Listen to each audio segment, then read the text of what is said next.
and is, you know it, they know, your crowd is here. And is now here with their regular speaking slot. I'm sure that they've got plenty to say. Heather.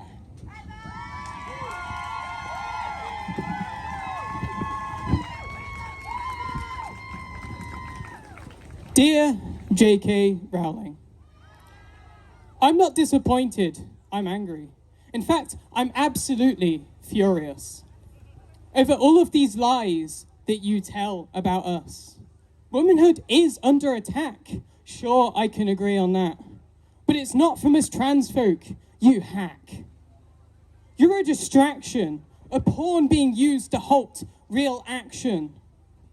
Why do you care where I piss? Aggressive cis men are the problem. What did you miss? You talk at me about my bones and bring up my chromosomes, but you missed one important factor. Oh, I know I'm no actor. That's right, I know who I am, and nothing anyone can say will ever make me give a damn. Because I'm not up for debate, and I won't change my mind no matter the hate. My life is full of this way. Trans joy is following me around day by day. I think deep down, I feel pity for you never know the joy of, oh, you're trans? Me too. When I see my friend 6 months on E, finally smiling back at me. Or another, showing off the fuzzy hair on his upper lip as his expressions feel lighter than air. An unbounding joy of witnessing friends of all genders squabble and joke in jest. These are life's real splendors. There is so much power to be found in community. So I ask, where is your humanity?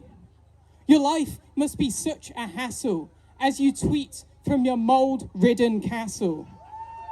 Showing insecurity as you spread pure hatred. Don't you just wish you could love instead? Meanwhile, me and my siblings, we experience true healing. Showing each other love, needing no explanation. And I don't know about you, but I'm alive with elation. So please, I'm begging, learn to let go. And I promise, in the end, you too will glow.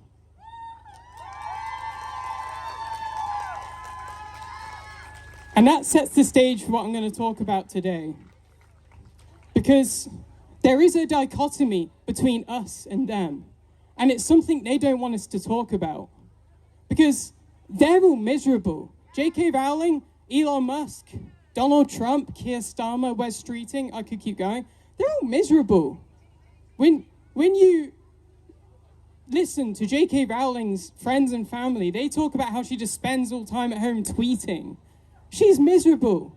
And do you know what it is? She doesn't know who she is, except for who she was told she was for all of her life.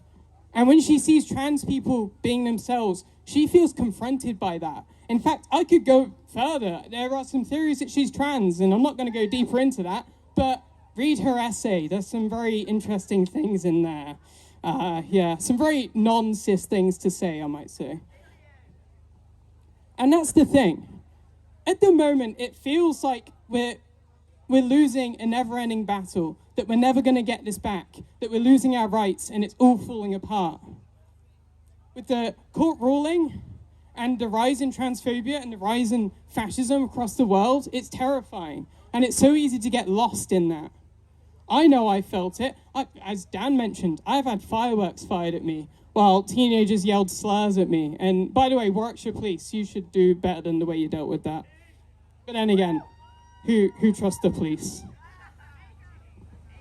But this is the thing. They don't want us thinking about this because it's unsustainable for them. They can't do this for long. They might have all of the money, but do you know what they don't have? Let's shift the gaze over to us at the moment, to the trans community or any marginalized community at this point. We have love. They don't. The picture I was painting in my poem just now was that, like, no matter all of this rubbish we go through, all of these struggles, I can still reach out to my community and find so much joy. And it's not even all my own joy, it's shared joy. For example, I just found out my friend recently is getting top surgery after fighting through so much bureaucracy. Yeah, he's there. And I'm so excited for that. But then I found out another friend is getting top surgery on the same day. Yeah! It's great. I live for this stuff. I love watching my friends blossom. It just gives me so much life. And that is so much more powerful than anything these billionaires can do. They want us miserable, but they can't win if we just keep sustaining ourselves. But it is important to hold on to that anger and that grief as well. We don't want to throw away those emotions because they are a part of it as well. It's all intertwined. When we hold grief and anger and love in our hearts all together tightly, it produces hope. Because anger and rage are a common response to witnessing something you love facing injustices. And grief is a common response when you cannot put love into something because it is not there anymore. And so it's important to honor those emotions and hold them together because that is how we make our way through this. And so we can do that in many ways. Once we've processed that grief and anger, once we start feeling it in our hearts, we can go out and take action. That might be something big like attending a protest, but it doesn't have to be that. It might just be simply showing up to your community. By the way, I run one called TDAD or Trans Together After Dark. These people, some of them are also organizers, to be honest. Our next event is on 13th of September at the new bowling green at Warwick from 7 p.m. So if you're trans and you need community, come down. But it could also be just giving someone a hug or cooking someone a hot meal. We love giving the dolls money, you know. But it could be anything. It could be big, it could be small, but it really helps us process those emotions and really step forward and do some action. And collectively, that will make a difference. And so, let's do an exercise in that. Who's ready for some participation? All right. So first of all, I want you to ground yourself. Just feel the ground beneath you, whether it's beneath your feet or your butt or whatever. And I want you to take a deep breath and just notice what you feel. Maybe you can smell something, maybe you can hear something. Just get yourself grounded a bit. And now I want you to look around at the people around you. Are they people you love? Are they strangers? At Pride, I don't think there's really strangers. They're just friends we haven't made yet. And just think about what those people mean to you. And if you've been through anything, think about all of that. What you've done for them, what they've done for you. And think about what that means for you and really feel into that love. And now I want you to think about what makes those people's lives hard. What injustices are those people facing? And this doesn't have to be trans people. This could be anyone in this crowd. And really feel that as well. How does that make you feel? It might be a political injustice. It might be a local social one. It might be anything. How does that make you feel? Sit with both of those emotions of love and anger. And now we're going to do something about it. We're going to do some chanting. It's a great way of processing it. So, repeat after me. Well, don't repeat after me. Fill it in. People know what this is. When trans rights are under attack, what do we do? When trans rights are under attack, what do we do? When trans rights are under attack, what do we do?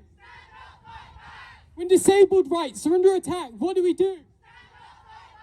When disabled rights are under attack, what do we do? When immigrant rights are under attack, what do we do? When immigrant rights are under attack, what do we do? Protect the dolls. Protect the dolls. Feed the dolls.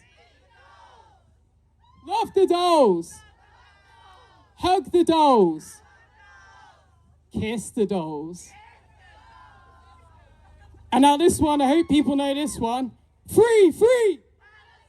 Free, free. Free, free. Free, free.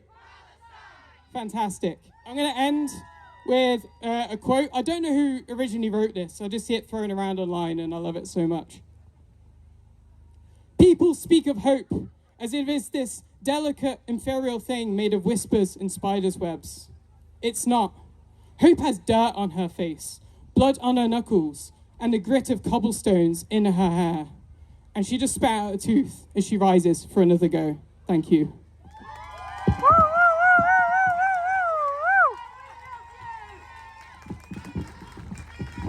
Thank you, Heather, and to all of our speakers. Okay, we're going to get the show on the road now.